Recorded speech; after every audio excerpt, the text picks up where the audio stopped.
Hello everyone, आप सभी का स्वागत है आपके अपने और फेवरेट चैनल एडू टैप में। यहाँ पर हम UPSC, EPFO, APFC, EOU examination की तैयारी कर रहे हैं, जिसमें अभ्यास सीरीज में आज हमारे जनरल साइंस का जो टॉपिक रहने वाला है biotic and abiotic components रहने वाला है। बहुत ही इजी टॉपिक है, बहुत ही छोटा टॉपिक है जो हमारी एनवायरमेंट से रिलेटेड है, लेकिन ये भी हमारे साइंस के पर्सपेक्टिव से इम्पोर्टेंट टॉपिक रहने वाला है। तो बहुत इजी टॉपिक है, लेकिन अब इससे क्वेश्चन एग्जाम में कैसे बन सकते हैं ये आज की क्लास में हमें देखना है कि बायोटिक क्या होता है, एबायोटिक क्या होता है, इकोसिस्टम का मतलब क्या होता है। सारी चीजें आज की क्लास में हम समझने वाले। पूरी वीडियो को आपको लास्ट तक देखना है। हम सारे स्टेटमेंट बेस्ड क्वेश्चन करेंगे, मैच द फॉलोइंग क्वेश्चंस करेंगे कि कैसे हमारे एग्जाम में पूछे जाते हैं। फिर से मैं आपको एक बात बता दूं कि हमारे एडुटेप ने आप सभी के प्रैक्टिस के लिए एक बहुत ही अच्छा कोर्स लॉन्च किया है। आपको डर लगता है कई बार कि हम अगर इतना सारा पैसा देंगे, हम कोर्स ले लेंगे, फिर बाद में क्या होगा? तो आपके डेमो के लिए आप ₹1 वाले कोर्स से ज्वाइन हो सकते हैं, जिसमें आपको सारी चीज़ें मिलेगी। जो हमारा मास्टर कोर्स है, उसी की तरीके से आपको सारी चीज़ें मिलने वाली है। आपको 48 आवर्स का एक्सेस रहेगा। सारे सब्जेक्ट के वीडियो, सारे नोट, सारे टेस्ट आप दे सकते हैं, लेकिन ये एक्सेस आपको 48 आवर्स के लिए रहेगा। ये ट्रायल बेसिस पर है। ठीक है? अगर आप चाहते हैं इससे जुड़ना, तो इसकी लिंक आपको वीडियो के डिस्क्रिप्शन बॉक्स में दी हुई है। वहां पर आप जाकर इस ₹1 वाले डेमो कोर्स से जुड़ सकते हैं, जिसमें आपको पता चलेगा कि मास्टर कोर्स में किस तरीके से पढ़ाई करवाई जा रही है।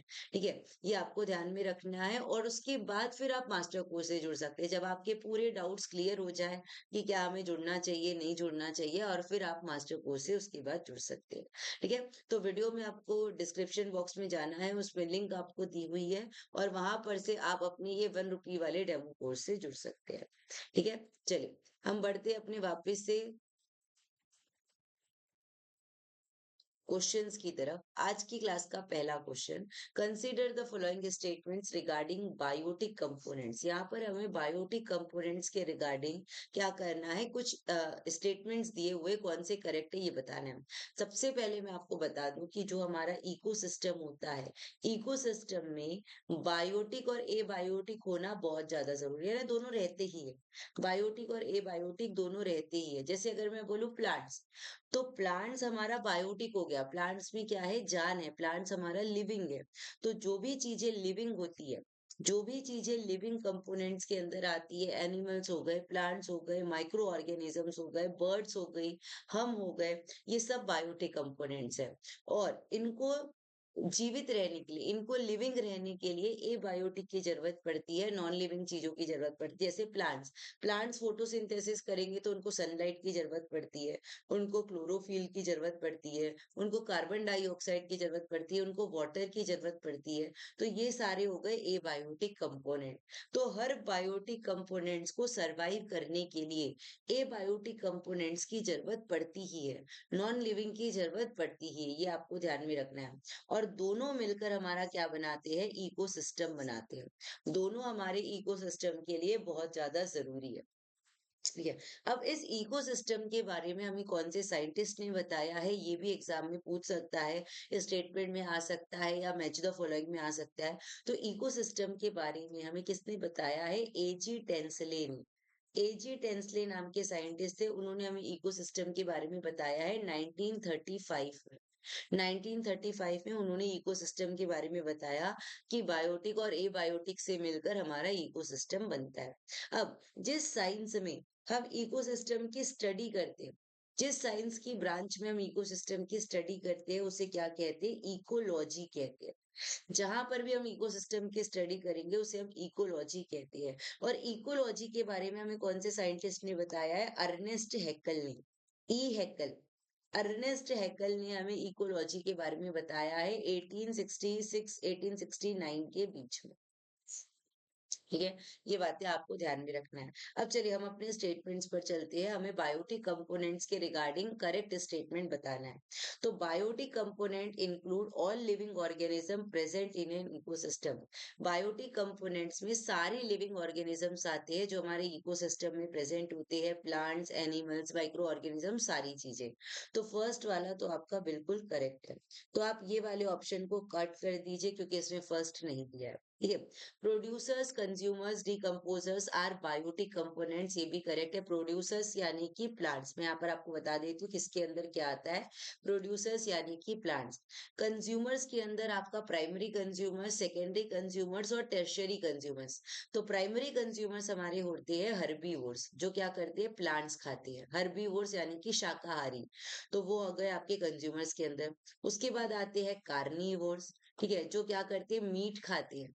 उसके बाद ओमनीवोर्स यानी कि सर्वाहारी, जो सारी चीजें खाते हैं, जो वेजिटेरियन भी होते हैं, जो नॉन वेजिटेरियन भी होते हैं, जैसे कि हम।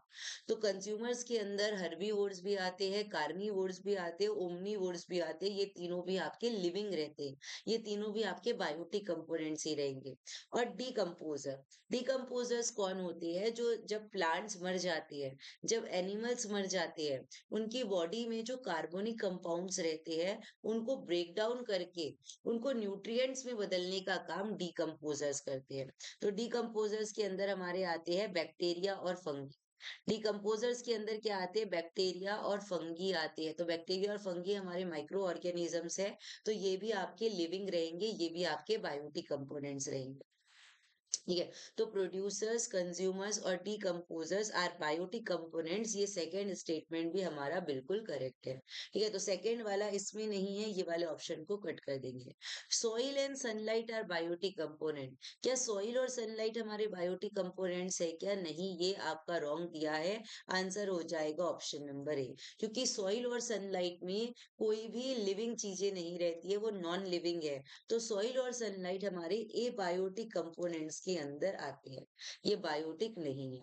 ठीक है, तो आंसर हो जाएगा आपका 1 और 2 ओनली। ठीक है, डन है। यहाँ तक क्या क्या बायोटिक के अंदर आएगा, प्रोड्यूसर्स, कंज्यूमर्स, डिकम्पोजर्स, सारे बायोटिक कंपोनेंट्स रहे। चलिए, क्वेश्चन नंबर 2 में आते हैं। Consider the following statements and which of the following statements are correct. हमें बताना है, यहाँ पर 3 स्टेटमेंट्स दिए हुए हैं, आपको बताना है कौन सा करेक्ट है। Biotic components are responsible for energy flow in an ecosystem. ठीक है, बायोटिक कंपोनेंट्स क्या एनर्जी फ्लो ऑफ इकोसिस्टम के लिए रिस्पॉन्सिबल रहते हैं, ये आपको सोचना है। All biotic components are autotrophs, क्या सारे बायोटिक कंपोनेंट्स ऑटोट्रॉप्स होते हैं। Decomposers play an important role in nutrient cycling. चलिए, सबसे पहले मैं आपको बता दूं कि ऑटोट्रॉप्स का मतलब क्या होता है। ऑटोट्रॉप्स का मतलब होता है जो फोटोसिंथेसिस करते हैं, जो फोटोसिंथेसिस करते हैं। फोटोसिंथेसिस करता कौन है, ऑल ग्रीन प्लांट। सारे ग्रीन प्लांट्स जो रहते हैं वो फोटोसिंथेसिस करते हैं, क्लोरोफिल सनलाइट की मदद से वो क्या करते हैं, फूड प्रिपेयर करते हैं, ग्लूकोज बनाते हैं। तो जो ऑटोट्रॉप्स रहते हैं वो वही बस बायोटिक कंपोनेंट्स में आते हैं क्या, सिर्फ ग्रीन प्लांट्स हमारे बायोटिक कंपोनेंट्स में आते हैं क्या, नहीं, ये सेकंड स्टेटमेंट आपका बिल्कुल गलत दिया हुआ है कि all biotic components are autotrophs. सारे बायोटिक कंपोनेंट फोटोसिंथेसिस नहीं करते हैं, सारे बायोटिक कंपोनेंट्स ऑटोट्रॉप्स नहीं हो सकते हैं। हमारे हर्बीवोर्स, कार्निवोर्स, ओमनीवोर्स ये आपके बायोटिक है, लेकिन वो ऑटोट्रॉप नहीं है। ठीक है, ऑटोट्रॉप में आपके ग्रीन प्लांट्स आते हैं जो फूड प्रिपेयर करते हैं, जो फोटोसिंथेसिस करते हैं। तो सेकेंड वाला जिसमें जिसमें दिया है वो वाला आपका रॉन्ग। ठीक है, अब हम बात करते हैं पहले थर्ड स्टेटमेंट के बारे में कि decomposers play an important role in nutrient cycling. मैंने आपको बताया डिकम्पोजर्स जैसे कि हमारे बैक्टीरिया और फंगी। तो डिकम्पोजर्स तो हमारे बायोटिक के अंदर आते हैं, लेकिन ये क्या करते हैं, प्लांट्स और एनिमल्स जब डाई हो जाते हैं, प्लांट्स और एनिमल्स जब मर जाते हैं, तो उनकी बॉडी में कार्बोनिक कंपाउंड्स रहता है। तो कार्बोनिक कंपाउंड्स का ब्रेक डाउन करते हैं, उन्हें न्यूट्रिएंट्स में बदल देते हैं, और वो न्यूट्रिएंट वापस से हमारी सॉइल में आ जाता है और उसमें एक नया प्लांट उग जाता है। तो यहाँ पर क्या हो रही है, न्यूट्रिएंट की साइक्लिंग हो रही है। कभी भी ध्यान रखिएगा कि एनर्जी का रिसाइकल नहीं होता है, एनर्जी का रिसाइकल नहीं होता है, क्योंकि एनर्जी जो फ्लो होती है यूनी डायरेक्शनल फ्लो होती है। एनर्जी हमारे फूड चेन में जो जाती है यूनी डायरेक्शनल जाती है, लेकिन जो रिसाइकलिंग होती है वो किसका होता है, न्यूट्रिएंट की रिसाइकलिंग होती है। और वो करता कौन है, डिकम्पोजर्स करते हैं। तो यानी कि थर्ड वाला स्टेटमेंट आपका सही है। अब बात करते हैं फर्स्ट स्टेटमेंट के बारे में। Biotic components are responsible for energy flow in ecosystem. तो हमारी इकोसिस्टम में जो एनर्जी फ्लो होती है वो बायो बायोटिक कंपोनेंट्स के कारण होती है, बिल्कुल सही। अब कैसे कैसे एनर्जी फ्लो होती है? मान लीजिए कि ये हमारा फूड चेन है, मान लीजिए ये हमारा फूड चेन है, ये हमारा क्या है, इकोसिस्टम है। अब यहाँ पर सबसे पहले ट्रॉपिक लेवल पर हमारे क्या आते हैं, प्लांट्स आते हैं, प्रोड्यूसर्स आते हैं। प्लांट्स हमारे प्रोड्यूसर्स है, प्लांट्स हमारे ऑटोट्रॉप्स है। ठीक है, ये जो फूड प्रिपेयर करते हैं। तो प्लांट्स आते हैं फर्स्ट फूड ट्रॉपिक लेवल पर। सेकंड पर आते हैं हर्बीवोर्स। हर्बीवोर्स क्या करते हैं, प्लांट्स को खाते हैं। थर्ड ट्रॉपिक लेवल पर आते हैं कार्निवोर्स, यानी कि सेकेंडरी कंज्यूमर्स। फोर्थ लेवल पर आते हैं टर्शियरी कंज्यूमर्स। तो देखिए, एनर्जी यहाँ से यहाँ जा रही है, एनर्जी यहाँ से यहाँ जा रही है, एनर्जी यहाँ से यहाँ जा रही है। एनर्जी जो जाती है यूनी डायरेक्शनल जाती है। तो एनर्जी फ्लो के लिए कौन रिस्पॉन्सिबल है, हमारे बायोटिक कंपोनेंट। प्लांट से हर्बीवोर्स पे गई, हर्बीवोर्स से कार्निवोर्स पर गई, तो ये सारे हमारे बायोटिक कंपोनेंट्स रहेंगे। तो हमारे इकोसिस्टम में जो एनर्जी फ्लो होती है वो बायोटिक कंपोनेंट्स के कारण होती है।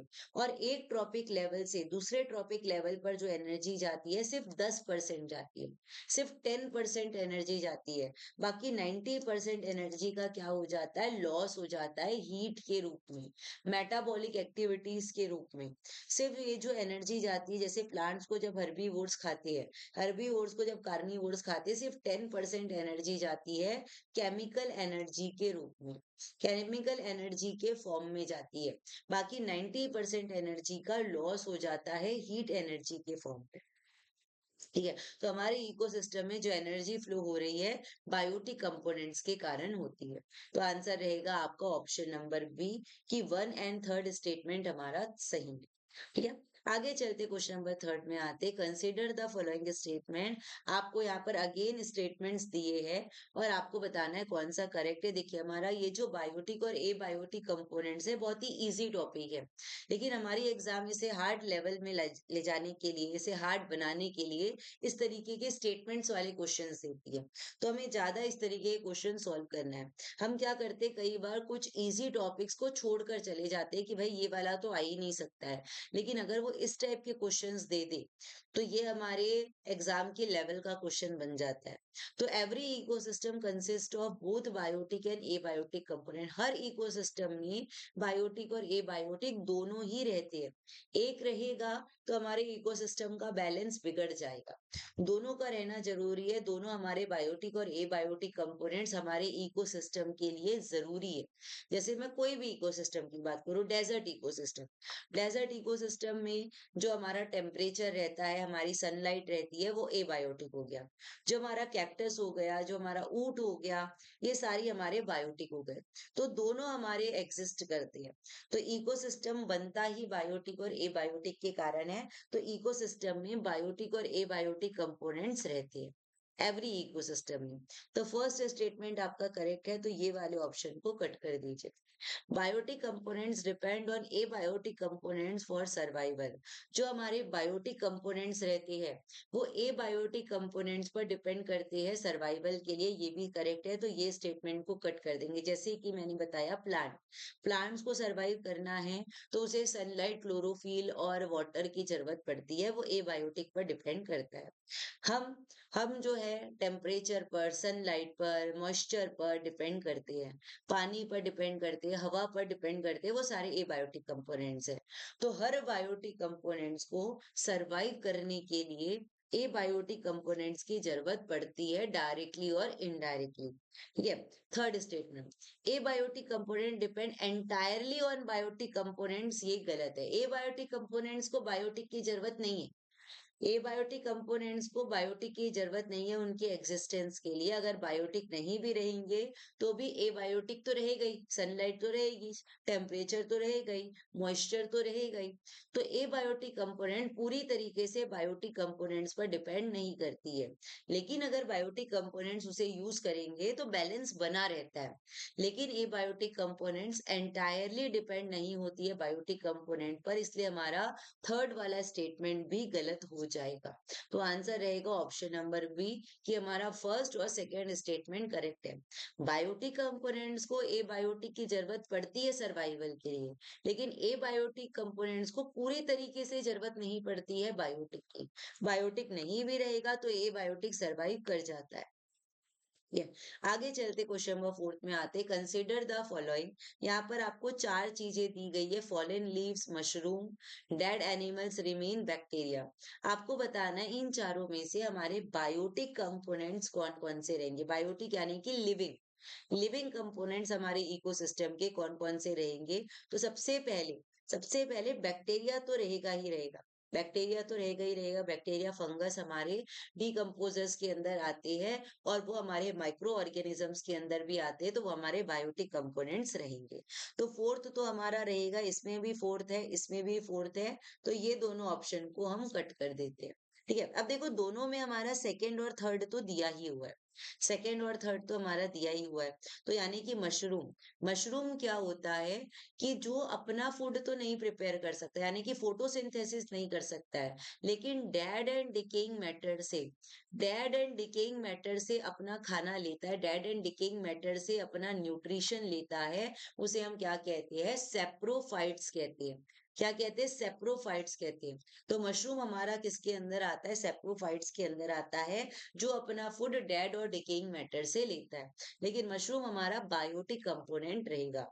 डेड एनिमल रिमेन्स भी हमारे बायोटिक के अंदर ही आएंगे, क्योंकि डेड एनिमल रिमेन्स से ही हमारा फिर न्यूट्रिएंट की रिसाइकलिंग होती है।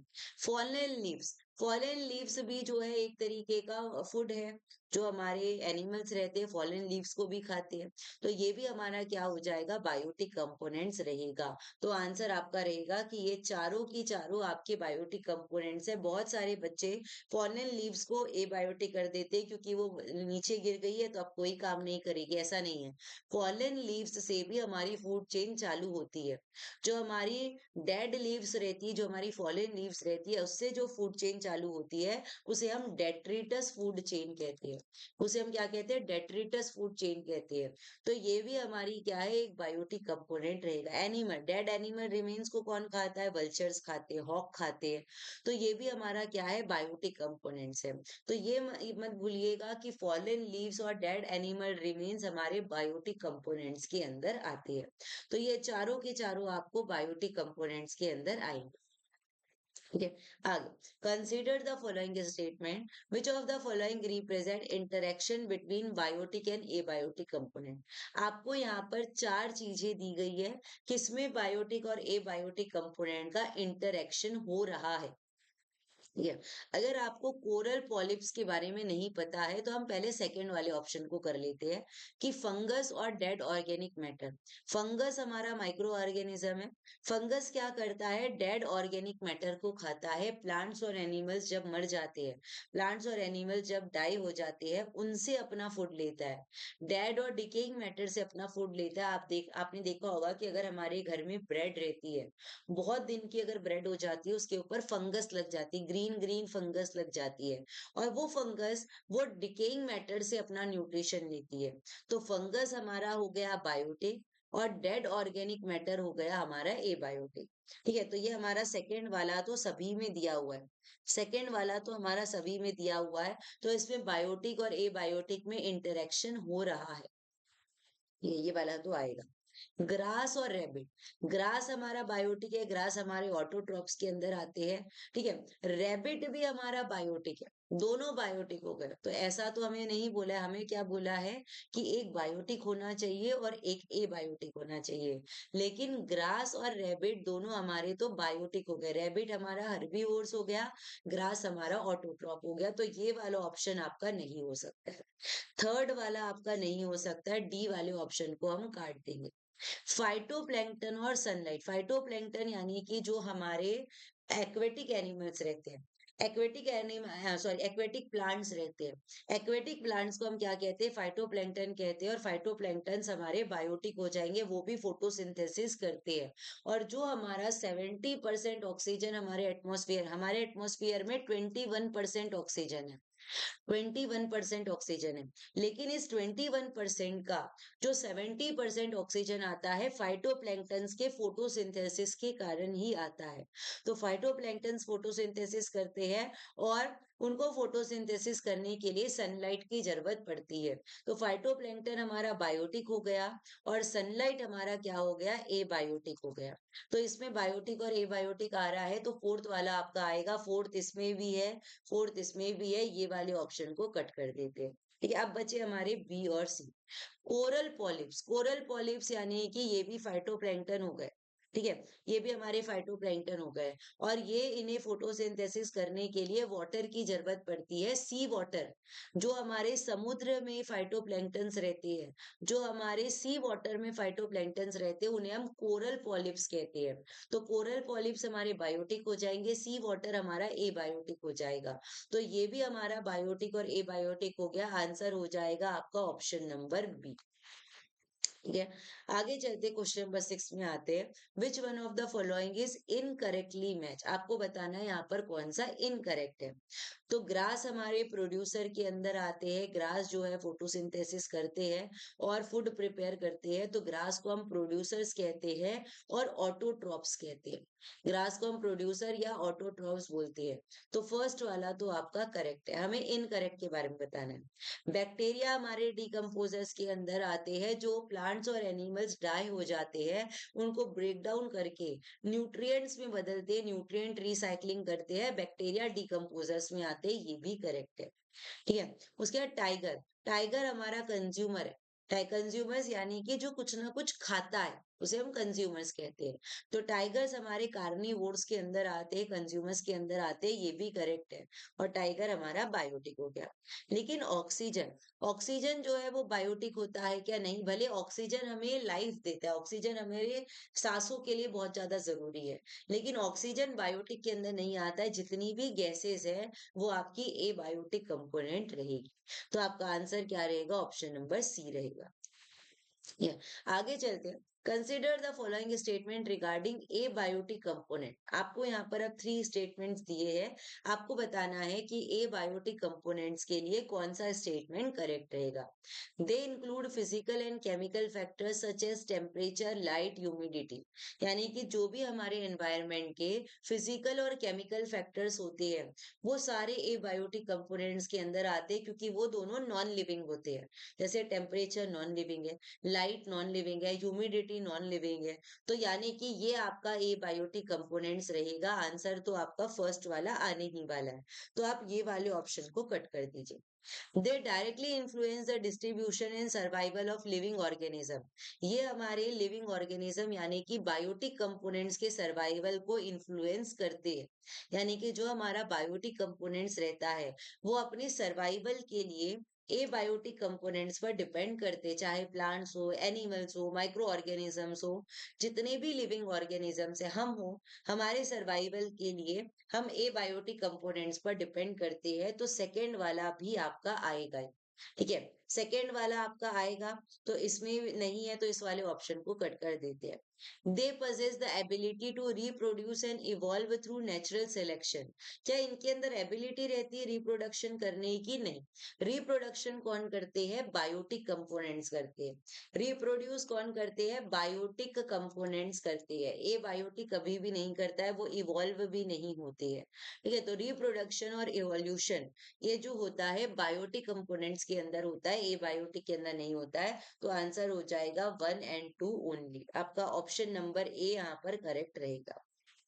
ठीक है, आगे चलते क्वेश्चन नंबर 8 में आते हैं। यहाँ पर भी आपको 3 स्टेटमेंट्स दिए हुए हैं, आपको बताना है कि कौन सा करेक्ट है। 3 statement, biotic component can survive in the absence of abiotic components, क्या biotic components abiotic components के एब्सेंस में सर्वाइव कर सकता है क्या, ये तो बिल्कुल ही गलत हो जाएगा।